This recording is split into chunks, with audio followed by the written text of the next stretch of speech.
एक बार की बात है। एक गांव में एक छोटा व्यापारी रहता था। उसे रोज शराब पीने की एक बुरी आदत थी। उसकी इस आदत की वजह से वो और उसका पूरा परिवार परेशान रहता था। घर में हमेशा ही अशांति और तनाव का वातावरण बना रहता। अक्सर वो व्यापारी शराब पीकर गांव में किसी न किसी से झगड़ा कर लेता और लोगों को गाली बकता। उसकी इस हरकत की वजह से उसका व्यापार भी कम होता जा रहा था। वो व्यापारी भी इस बात को समझता था कि उसकी इस बुरी आदत की वजह से उसके घर वाले भी परेशान रहते हैं और उसका नाम खराब होने की वजह से उसका व्यापार भी दिन प्रतिदिन कम होता जा रहा है। वो व्यापारी अपनी इस बुरी आदत को छोड़ने का कई बार प्रयास भी कर चुका था, लेकिन वो हर बार इसमें असफल ही हुआ था। इसलिए अब से जब भी कोई उसे उसकी इस बुरी आदत को छोड़ने के लिए कहता तो वह उसे तेज आवाज में जवाब देता, मैंने इस आदत को नहीं पकड़ रखा है, बल्कि इस आदत ने मुझे पकड़ रखा है। उस व्यापारी की पत्नी उसकी इस आदत से सबसे ज्यादा परेशान रहती थी। वो उसकी सेहत को लेकर चिंतित थी, जो कि दिनों दिन गिरती जा रही थी। वो चाहती थी कि उसका पति शराब पीना छोड़ दे, लेकिन वो इसके लिए कुछ भी नहीं कर पा रही थी। फिर एक दिन उसे गांव में किसी बौद्ध भिक्षुक के आने की खबर मिली। बौद्ध भिक्षुक बहुत ही बड़े ध्यानी व्यक्ति थे और वो लोगों की समस्याओं को सुलझाने के लिए काफी प्रसिद्ध भी थे।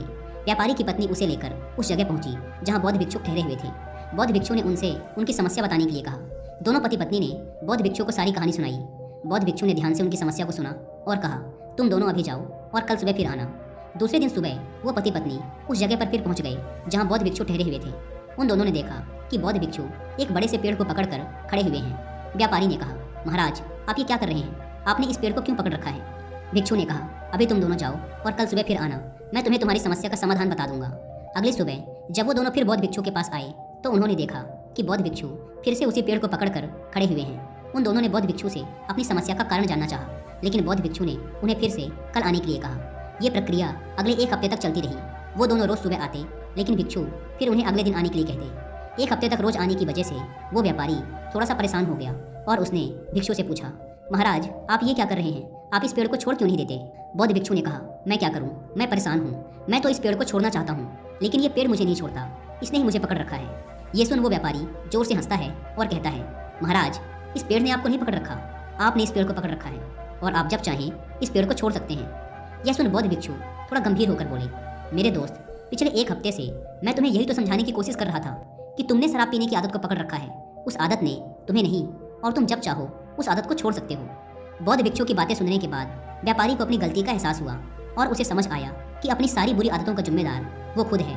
वही है जिसने उन आदतों को अपने अंदर पकड़ रखा है और अपनी मजबूत इच्छा शक्ति के दम पर वो जब चाहे इन आदतों से छुटकारा पा सकता है। दोस्तों, प्रकृति का एक बहुत ही सीधा सा नियम है कि इसे खालीपन पसंद नहीं है। अगर कोई खाली स्पेस है तो ये उसे हवा से भरने की कोशिश करेगी। अगर कोई खाली जगह पड़ी है तो ये उसे खरपतवारों से भर देगी। अगर हम खाली बैठे हैं तो ये हमारे मन को फालतू विचारों से भर देगी। इसलिए हम कभी भी प्रकृति के नियम के विरुद्ध जाकर अपने आप को आदतों से खाली नहीं कर सकते। ऐसा कभी भी नहीं होगा कि हमारे अंदर कोई आदत ही ना हो, हम आदतों से मुक्त हो जाएं। असल में हम आदतों को कभी छोड़ ही नहीं सकते। अगर कोई कहता है कि उसने कोई आदत छोड़ दी है तो असल में उसने जबरदस्ती उस आदत को दबा के रखा है। कुछ दिनों बाद वो फिर से उस आदत का शिकार हो जाएगा, जैसा कि ज़्यादातर लोगों के साथ होता है कि वो फिर से अपनी पुरानी आदतों के शिकार हो जाते हैं। ऐसा इसलिए होता है क्योंकि उन्होंने आदतों को गलत तरीके से समझा है। असल में हमारी आदतें मन के स्तर की चीज़ें हैं, इसलिए आदतों को छोड़ा नहीं जा सकता, इन्हें सिर्फ और सिर्फ बदला जा सकता है। सुबह देर से उठने की आदत को जल्दी उठने की आदत से बदला जा सकता है। जंक फूड खाने की आदत को हेल्दी खाना खाने की आदत से बदला जा सकता है। इसी प्रकार हम अपनी किसी भी बुरी आदत को केवल अच्छी आदतों के साथ बदल सकते हैं, उन्हें कभी भी छोड़ नहीं सकते। आदतों को बदलना इतना मुश्किल इसलिए होता है क्योंकि आदतें बहुत लंबे समय में धीरे धीरे हमारे अंदर डेवलप होती हैं, जिसकी वजह से ये हमारे सबकॉन्शियस माइंड में घर कर चुकी होती हैं। तो आदतों को बदलने के लिए हमें अपने सबकॉन्शियस माइंड पे काम करना होता है, अपने माइंड सेट पे काम करना होता है, अपने माइंड सेट को कम्प्लीटली बदलना पड़ता है। और अगर एक बार आपने अपने माइंड सेट को बदल लिया तो आप अपनी आदतों को बड़ी ही आसानी से बदल सकते हैं। किसी महान इंसान ने ठीक ही कहा है कि आप अपना भविष्य नहीं बदल सकते, आप केवल अपनी आदतें बदल सकते हैं, और फिर यही अच्छी आदतें एक दिन आपका भविष्य बदल देती हैं। हम अक्सर अपने आसपास देखते हैं कि बहुत से लोग अपनी बुरी आदतों की वजह से परेशान रहते हैं। वो इन आदतों को बदलना चाहते हैं लेकिन बदल नहीं पाते। अब ये बुरी आदतें कोई सी भी हो सकती हैं, जैसे कि बात बात पे झूठ बोलना, हमेशा देर से पहुंचना, समय बर्बाद करना, धूम्रपान करना और यहाँ तक कि मास्टरबेशन। लोगों के द्वारा इन आदतों को ना बदल पाने का सबसे बड़ा कारण है लोगों के अंदर दृढ़ निश्चय शक्ति का ना होना, और दृढ़ निश्चय शक्ति के कमजोर होने का कारण है अपने ऊपर भरोसे का ना होना कि मैं इसे बदल सकता हूँ। और अपने आप पर विश्वास न होना हमारे अंदर पैदा हुआ है हमारी पिछली असफलताओं की वजह से। जितनी बार इंसान असफल होता है उसका आत्मविश्वास उतना ही कमजोर होता चला जाता है, क्योंकि ये इंसानी मानसिकता है कि हम अपनी हार को अपनी कमजोरी के रूप में स्वीकार कर लेते हैं। ज़्यादातर मौक़ों में हम ये मान लेते हैं कि हम ही उस चीज़ के काबिल नहीं थे। सिर्फ बहुत ही थोड़े से मजबूत मानसिकता वाले लोग होते हैं जो ये मानते हैं कि अपनी गलतियों में सुधार करके वो किसी भी मुकाम को हासिल कर सकते हैं, और ऐसे ही लोग बिनर मानसिकता वाले इंसान कहलाते हैं। इसलिए अगर हमें किसी भी बुरी आदत को हमेशा के लिए बदलना है तो हमें अपने अंदर विजेता वाली मानसिकता डेवलप करनी पड़ेगी। लेकिन अब प्रश्न ये उठता है कि ये बिनर मेंटलिटी हम अपने अंदर डेवलप कैसे करें।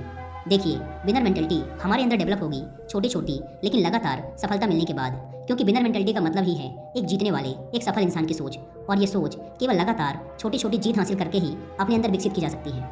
मान लीजिए आप सुबह देर से उठने की आदत को जल्दी उठने की आदत से बदलना चाहते हैं, तो देखिए यहाँ पर बिनर मेंटलिटी कैसे काम करती है। मान लीजिए आप रोज सुबह 9 बजे सोकर उठते हैं, लेकिन आप सुबह 6 बजे उठने की आदत डालना चाहते हैं, मतलब रोज से 3 घंटे पहले। अगर मिनट में देखें तो 180 मिनट पहले। अब आप इस 180 मिनट को अगले 30 दिनों में बांट दें, जो कि होते हैं 6 मिनट रोज के।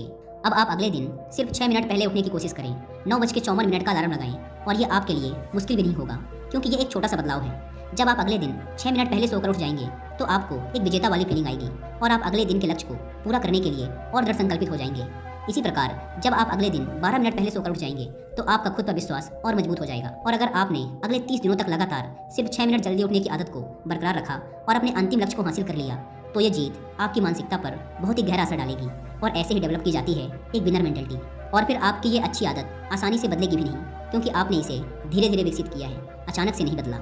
मान लो आप अचानक से 9 बजे की जगह सुबह 4 बजे उठने का फैसला करते, तो हो सकता है कि आप 1-2 दिन सुबह 4 बजे उठ भी जाएं, लेकिन इस बात की बहुत ज़्यादा संभावना है कि कुछ दिनों बाद आप फिर से अपनी पुरानी आदत पर लौट आएंगे, क्योंकि यहाँ पर आपने अचानक ही बड़ा बदलाव कर दिया, और हमारा मन कभी भी आसानी से किसी बड़े बदलाव को स्वीकार नहीं करता। इसलिए अगर आपको एक बिनर मेंटलिटी अपने अंदर डेवलप करनी है तो आपको छोटी ही सही लेकिन लगातार सफलता हासिल करनी है, ताकि ये जीतने वाली सोच आपके अंदर घर कर जाए, आपके सबकॉन्शियस माइंड में पक्की हो जाए, और फिर यही सफल और दृढ़ संकल्प वाली सोच आपकी हेल्प करेगी आपकी किसी भी बुरी आदत को बदलने में।